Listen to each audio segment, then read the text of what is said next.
Camilla, you must have been so proud of Gethin on Saturday. There are no words to describe how excited and pleased I was on Saturday.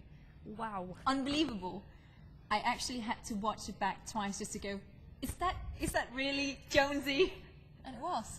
Was that the best you've seen him perform? Absolutely the best I've seen him perform since this program started. So proud of him. And what did it feel like listening to all the judges' comments? I had to keep pinching myself to kind of, to understand this is for real.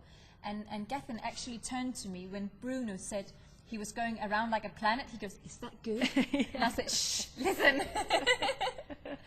So, pressure's on this week. Yes, I'm feeling a lot of pressure this week because in the past, the rumba has been the one dance that no man has really gotten over 30 in points. So we are working very hard because I need to go out there on Saturday and show everyone that he can Latin dance too. So it's quite a sexual dance? It's a love story, and it's a very emotional love story. And there is a moment in there where he's going to lose everything and maybe win me back by the end.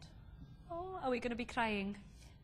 There could be tears, because we don't know whether he will win me over or not till the end of the dance on Saturday.